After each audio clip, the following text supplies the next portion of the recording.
Are you a beginner guitar player looking for the perfect way to practice your instrument? Well, stay tuned because I'm going to be giving you 5 massive tips that are going to help you get guaranteed results when it comes to your guitar playing. Let's get stuck into it. Hi there guys, my name is Matt Dawson and I run Inspire Music School. Thank you so much for stopping by and checking out this video. Today we are going to be talking about 5 massive tips that are going to help you with your practice routine when it comes to playing the guitar. What you're about to see is the key highlight moments from a Facebook Live video that we actually broadcasted within our worldwide community of guitar players that we interact with on a very regular basis. I'll put the link to how you can join that community for free just down below. Please make sure that you go along there, check out the content, join the group and join the discussion and get your questions answered in real time live today. If you're new to this channel, please make sure you hit the subscribe button as well as that notification bell so that you're notified of when we release new content. We aim to release new content every single week. So now that I've given you the background to today's video, let's head over to the live stream and let's find out the 5 tips that are going to help you learn guitar faster and get you instant results when it comes to practicing guitar. Let's check it out. Hey there guys, Matt Dawson here from Inspire Music School. Just got done with the full day's teaching, so I thought I'd come on here and do our regular live session. Today we've taken your questions and we're going to be going over things about guitar practice. So we've had a lot of talk about, you know, how do we practice and what's going to be the best thing and what's going to be the thing that kind of makes our playing really take off. And so we're going to be talking about 5 things that we can actually implement into our practice routine that's going to give us instant results. Thanks again to those of you that are going to be watching this back on the replay. For those of you that are watching this on the replay, you know, please leave your comments and your questions, and if you are watching on the live, please make sure that you're posting in your questions. They don't have to be about practice, they can be guitar related questions and we'll try and answer as many of them as we can. And if you are watching this back on the replay, just post them in below and we will attack them as and when they come through. So again, we're talking 5 things that are going to be really beneficial for you to, you know, implement into your practice routine. So tip number 1 is going to be setting time aside to actually practice. And now if I'm looking down, it's just because I've actually, you know, made some notes, but we've got to be thinking about when is it we're actually going to do our practice. When are we going to do our practice? Are we going to do it in the morning? Are we going to do it in the evening? Are we going to do it, you know, after work? Are we going to do it before work? Are we going to do it, you know, before bed? When's going to be the best time to practice? If you think I'm going to just kind of wake up in the morning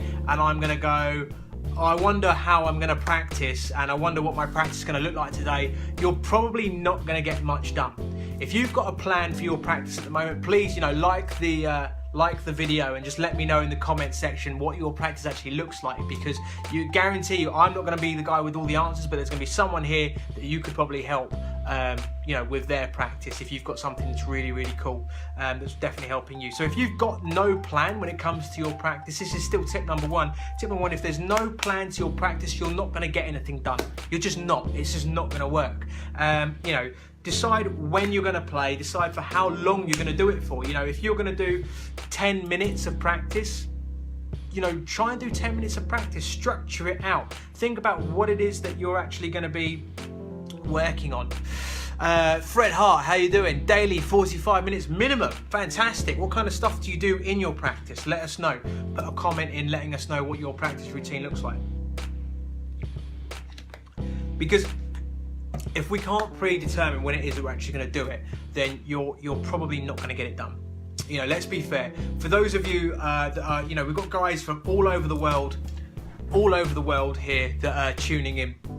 And thank you so much to you guys that are tuning in on the live, because, you know, we really appreciate your input. You know, please make sure if you can hear this loud and clear, just press that like button, let me know that you can hear it. So this leads me on to tip number 2. Tip number 2, so tip number 1 was making sure that you're actually setting some time aside to practice. Tip number 2 is going to be deciding what you actually want to practice. Decide what it is that you're actually going to do. So go in with the guns loaded and think, I'm going to practice this. You know, it could be a scale, could be a chord, could be a song, could be something. I recommend something technical. You know, in terms of like chords or scales or whatever. You know, I wouldn't just say, I'm going to just learn such and such a song. because learning the songs will develop your skill set, and you'll go, right, you know, I can learn this song and I'll pick up a few things, but you know, really get a good grounding into what it is that you're actually doing. So it could be working on strumming patterns, it could be working on soloing, it could be working on improvisation, it could be working on chords, it could be working on your scale work, it could be working on theory. A lot of people overlook theory. It could be that, but you know, be thinking about what it is that you're actually going to be looking at in advance. You know, what you can do is you can write out a diary. You know, you can get like an old school kind of schedule like this type thing and write in, like, you know, on Mondays I'm going to practice this, on Tuesdays I'm going to practice this, on Wednesdays I'm going to practice this, and you know, just go through it like that, go through the motions, go through it like that. But you know, just kind of picking up the guitar and hoping for the best is probably what you'll end up doing. Is a lot of noodling, what we call noodling, where you just pick the guitar up and you're just kind of going, oh, I'll play this riff, and then I'll play this riff. Oh, I know a bit of that solo, I'll play that solo. Oh, I know a bit of this, and I'll play a bit of that. You know, and that's just not going to grow your ability. You want to be thinking about the things that you don't know how to do. You want to be thinking about the things that you need to know and actually working on them intentionally. So you need to be planning out what it is that you're actually going to do. It sounds very kind of forced. You know, it sounds like something that, you know, oh, where's the fun? Where's the passion? Where's the romance of learning the guitar? The guitar is an educational piece of kit, right? It's got a lot of in-depth stuff behind it. So you're not gonna get. There isn't really a lot of romance, should I say? There's really the only way to succeed is just to, you know, pre-plan and map out your route to success. I got about 40 minutes on the chords, strumming, then try and play the song slowly and get quicker. The more proficient. I found it helps with a lot on my uke also. Brilliant. Yeah, that's a really, really good way to actually practice, Fred. That's a really good way to kind of structure things out. You know, having a bit of variation, but definitely having a plan is going to be something that's really, really, really important for you. If you don't have a plan, you're probably, you know, what is it they say? If you fail to plan, you plan to fail. Generic, feel-good, motivational quote of the day. If you fail to plan, you plan to fail. I guess that kind of goes for anything, but you know, you've got to make sure that, you know, you're planning in advance, and you're sitting there going, right, okay, this is what I'm going to do, this is what I'm not going to do. I'm going to give time for noodling. You know, set some time aside for noodling if that's what you want to do, but you definitely need to make sure that you're setting some time aside just to kind of go, yeah, this is what I'm going to work on. Okay, and this takes me on to tip number 3. So tip number 3, there's 5 tips in total. We're on tip number 3. Tip number 3 is going to be committing yourself to the process of learning. Learning guitar takes a long time. I've been doing it for nearly 2 decades. Now, I know there's some guys in the group that have like, I'm 40 years in. Great, fantastic. You're far more, you know, in that journey than I am. I've only been alive for 30 years. I'm actually only 30 years old. So I've been playing for nearly 20 years or thereabouts. And, you know, when I first started playing, I was pretty rubbish. I thought I was all right. I thought I could play a few tunes and that, but in reality, I was kind of rubbish at playing the guitar. But my biggest success that I had under my belt was I was just all right with being rubbish. As weird as that sounds, being okay with just, you know, I'm not good now, but if I work on this, I will get better. And it's not like, again, I've spoken about the instant gratification world that we live in, whereby if you want to watch something, you can Netflix that bad boy. If you want to order some food, you can Deliveroo. You don't even need to root through the menu drawer in the kitchen anymore. You know, for those of you that remember the days of rooting through the menu drawer, maybe you're still in in those days now. You know, put a comment below, let me know. But the thing that you'll find is nowadays everything is but a click away. So when you come up against something like learning the guitar is something that's going to take a lot more time than, say, watching a series on Netflix, a lot more time than, you know, sitting down to you know, order some food and it turn up and giving you an ETA, even ordering a cab. Back in the day when I used to order cabs, I used to pick up the telephone and there'd be like a crackly line and they would go, hi, you know, so-and-so cab rang, and you go, hi, can I go to this place? And they go, what? And you go, can I go here? Yeah, there'll be 20 minutes. And you go, right, okay, and then they're not there in 20 minutes, and then, you know, you have to call back and chase your cab up. Now, just Uber, and you can see where your cab is. you know, and you can watch the, you know, it tells you, and then it sends you notification when your cab is like nearly here. So, you know, in that kind of world that we live in, learning the guitar, even with Rocksmith, Musician, YouTube, and all of this good stuff, that's great. These are all great tools to help you learn, but you still need to put in the work to actually learn. You can't just sit there and go, why aren't I great yet? Where's my 1,000-seater venue? You know, or whatever. Not saying I've ever done that, but you know, that's kind of the world that we live in now. It's like, well, why am I not great at this in the first week? Learning the guitar, like learning anything, takes a long time. And if the better you are with going, look, I'm going to set some time aside to practice. This is what I'm actually going to practice, and I'm going to just be committed to being a bit rubbish, then hey, you know what? You're already winning where most guitarists fail. Because what a lot of guitarists do is they set up their equipment, they start playing what they should be working on, and then they go, oh, that doesn't sound very good, and their ego gets a bit hurt, and then all of a sudden they revert to what sounds great. And you'll tend to find there's a lot of ego in the world of guitar. Everyone's got their own theories on everything, including myself. Everyone's got their theory on the best gear, the best way to do everything. But you know, just be okay with it sounding a bit rubbish at times, because that's kind of what the learning process actually is. I've been learning songs at some point, you know, sometimes it's taken me months to learn a piece of music because it's been a really complex piece of music, and I've had to just break down my time into small manageable chunks and go, right, I'm going to work on this regularly, 10 minutes a day, and I'm going to just try and chisel away at it and see if I can learn it. And I've done it, but it's taken a long time. If I'd have gotten off the boat and gone, no, I'm not doing this anymore, it's too hard, then you know, you'd have really, you sell yourself short, because who knows what you could have actually done if you'd stuck with it. Another thing from Fred here. True statement. No instant gratification with this instrument. Actually quite humbling, but I know it will be worth it in the end. Thank you for this. Yeah, I mean it's definitely, you know, it humbles you as a person, because I've got a lot of students that, you know, they work in really prestigious jobs, you know, and they have a lot of responsibility, they have a lot of knowledge, and then they come up against the guitar and they're not instantly good at the guitar, and they kind of feel on the bottom end. And some people, you know, of the bottom end of what it is they're trying to do, and some people really struggle with that, and that's totally fine. But you know, it definitely humbles you. Learning the guitar is definitely a humbling experience. So, you know, I'm glad that this is actually kind of helping you out. This brings me on to number 4. Number 4 seems like a really basic one, but you'd be surprised as to like actually how much this actually gets overlooked, and that's no distractions. No distractions. You know, turn the television off. You can't just kind of jam out in front of the television.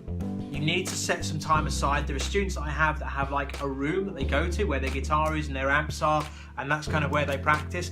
You know, if you've got a dedicated space, then that's already going to be a more productive environment for you to work in than if you've got, like, you know, for those of you that are watching, you know, I mean, if you've got a favourite sport, let me know what your favourite sport is below. For me, it would be rugby, but for you guys out in the States, it might be American football or baseball or basketball. For those of you, you know, on the continent, it might be football. You know, let me know what that sport is. But if you're kind of watching your favourite team play, you're not going to be focused on the practice routine that you've kind of laid out for yourself. So the distraction thing, you know, be committed to learning it, have that time set aside and go, you know what, I'm going to have undistracted time. That might be 10 minutes, but that 10 minutes of focused time is going to be much more beneficial than the hour-long kind of sitting in front of the TV, just kind of noodling around the guitar. Rubbish. You just don't want to get into the habit of doing that. You don't want to get, you don't want to get into the habit of that. Thank you for this practice time. Be well. You're welcome. You're welcome. The other thing I would say is don't drink. The amount of people that I know that practice, they're like, I just kind of go into the fridge, I get a few cold ones and I crack them open and I start playing. You know, the more alcohol you drink, right, there's a time and a place for that. The more alcohol you drink, the less well you'll be able to play, because your reaction time is slower and everything. So you'd be really, really surprised the amount of... I did a post the other day in another Facebook group, and I was like, what does your practice routine look like? And it's like, crack open a beer and just shred it. And you're like, I can guarantee you, when you crack your beers, you're not shredding it. You might feel like you are, but you're probably not. You know, if you're playing live and you've had a few beers or whatever, that's one thing. But if you're trying to learn something, you can't learn something with a cloudy brain. You just can't. It just doesn't work that way. So, you know, don't drink alcohol when you're trying to play. You know, there's nothing. Again, everyone's looking for the romance, the romance in learning guitar. There isn't any. I mean, there's the achievement side of it, whereby it's like, oh, I've learned this song, I've learned how to do this, I've learned how to do that, I've learned this song, I've learned this solo. But there's no like, I go out in the garden and the moon is out, and I get my wine and I drink and I play and I serenade, you know, the wildlife. You know, it's not like that. It's a lot of sitting around, you know, with your guitar, making some bad sounds, making some good sounds, making some not so great sounds, you know, and getting better. And it's like studying. And a lot of people don't like this. Like, hey man, I'm actually already a student. I don't need to do any more studying. The guitar is obviously not for me. No, it's not that. It's not that type of studying. It's still studying, but it's like, you know, it's working. It's working on something that you want to be good at because you're interested in it, not because you're trying to get a qualification. For those of you in the group that may be trying to get a qualification, great, fantastic. But I know for a lot of people, they're just trying to learn because they're just trying to learn. But it does require that certain academic mindset.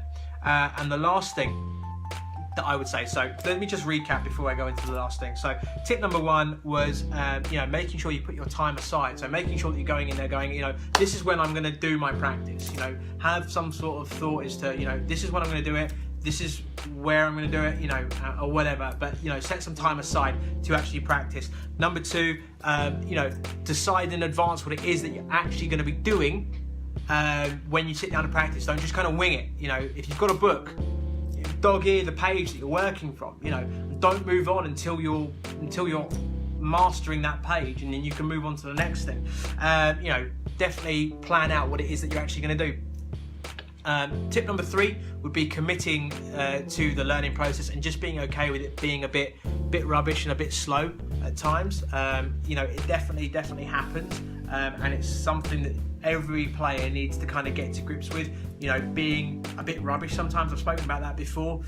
Massively important. Tip number four is going to be no distractions. So no radio on in the background, no TV, you know, don't be talking with friends. You can't practice at a house party with all your friends just jamming on the guitar in the corner. It doesn't work that way. You need to shut yourself off from the world, and you need to actually apply yourself in a focused type environment. And definitely do not get sucked into the thing of like cracking the beers open and just going for it. I've had students that have asked me, so like, are we having beers after, or like we're gonna have a beer and then like kind of play? And you're like, no, you pay me to teach you the guitar. I'm gonna teach you the guitar, and that's what I'm gonna do. And I expect you to be sober as a minimum. I don't think I've ever had a drunk student. I've had a high student before, as a teenager, and I was like, I don't care what it is that you do in your private time, but when you rock up here, be sober. At least as a minimum, be sober. Yeah, okay, so tip number five, the last thing that I would say to do, and it's something that a lot of people don't do, but it's something that I would definitely recommend that you do start doing if you don't do it already, and that's journaling your progress. So, you know, write down, you know, it doesn't have to be like, you know, a formal kind of journal. It could be a piece of paper, it could be a spreadsheet, it could be a Google Doc, it could be anything. But, you know, have something where you are logging what you're great at and what you're not so great at. If you're only working at what you're great at, you're never going to develop your skill set. You're going to find that people plateau because they're only working on what they're good at naturally in their own ability, and then when it comes to the hard stuff, they go, oh no, don't like that, too hard, don't touch it. So they never break through those plateaus. Okay, they also don't break through plateaus because they're not aware of what it is that they're actually doing from a week to week basis. If If you're not aware of what you're doing from a week to week basis, you're going to be like, basically just going, I think I did this last week, I'm going to do this week, and I'll see how my practice is, I'll see how I'm getting on it in a month's time. You're kind of throwing, I'll change the analogy, but it's throwing spaghetti at the wall and seeing what sticks.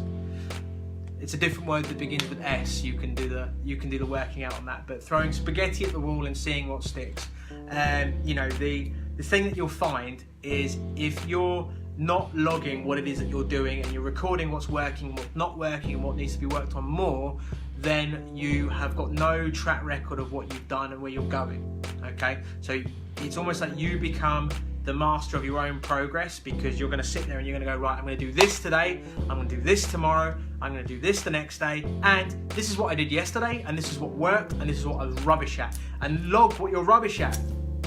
Be okay with sounding a bit rubbish. Again, it's back to that, I think it's point number 3, yeah, be committed to the learning process. Part of the learning process is not being good at it. So just be okay with that.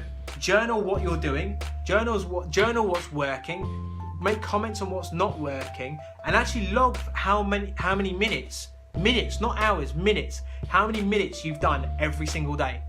If you're practicing and you're not able to kind of keep up with the actual progress that you're doing, you're going to find that you're going to just go round and round and round in circles. Whereas if I did an hour yesterday, I did 2 hours the day before, I did 60 minutes on that day, I did 30 minutes on that day, I did 0 minutes all weekend, because it happens. Log it as accurately as you can. You can see how much work you have, or in some cases have not done, over the span of your month.